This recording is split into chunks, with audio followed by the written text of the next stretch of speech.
So pagkatapos po ng rebooting ho nito, ay pwede na ho natin gamitin ang atin pong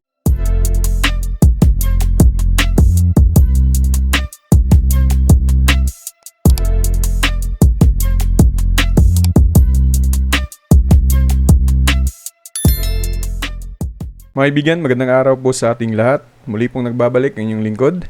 Sa araw na ito mga kaibigan ay ibabahagi ko po sa inyo kung paano po mag-configure o mag-setup ng tenda na kung saan ay gawin natin siyang access point sa atin pong Piso Wi-Fi. Pero bago po yan mga kaibigan ay sana po mag-subscribe ho kayo sa atin pong YouTube channel, mag-like ng ating mga video, mag-share po ng ating mga video at saka mag-hit din po ng ating notification bell para ma-notify ho kayo sa lahat po ng ating pong mga bagong video tutorial na i-upload. So ngayon, ganito lamang po ang ating gagawin mga kaibigan.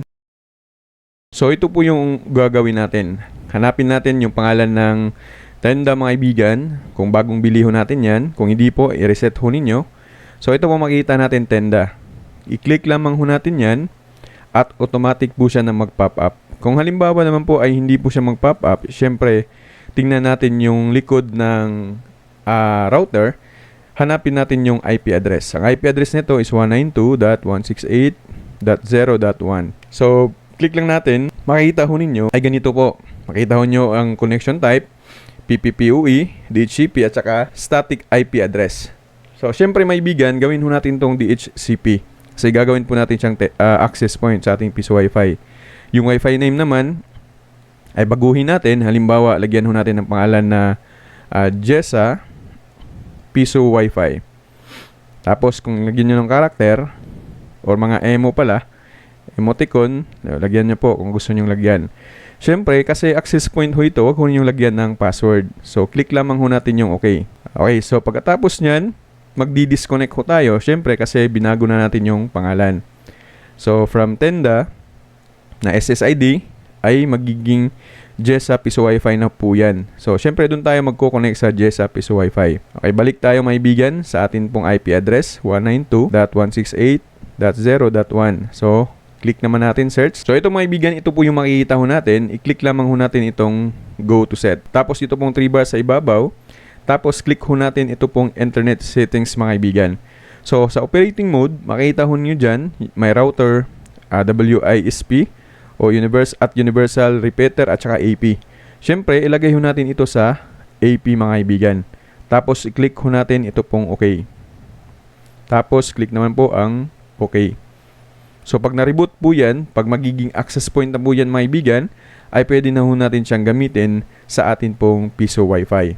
So, ganun lamang po kasimple ang pag-config or pag-setup ho ng atin pong tenda para gawin po siyang access point. So ngayon naman mga kaibigan, ay set up ho natin siya or i-config ho natin siya gamit po ang PC or laptop ho natin. So tara!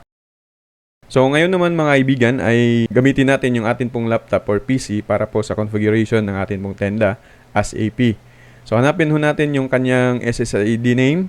Again, tenda po yan. Pwede din po nating ilan. Pero ngayon, gawin natin is mag-wireless ho tayo.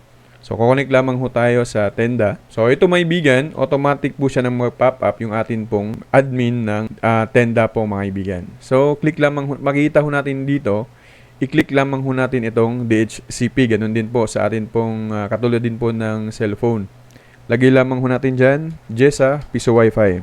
Tapos, syempre, hindi po natin lagyan ng password kasi access point po yan. Click OK. So, pagkatapos nun mga kaibigan, ay syempre mag-connect ho tayo again kasi nga po na-change na ho natin yung kanyang pangalan. So, ito po ay magbabago po yan. Magiging Jessa po yan. Jessa Piso Wi-Fi.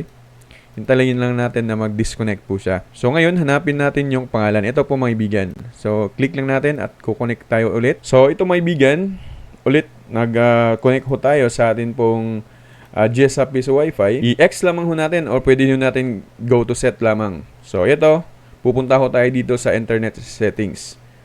Makita ho niyo dito, mayroon po siyang 4 na options. Dito po natin siya i-click as access point. Automatic, click ho natin tong OK mga kaibigan.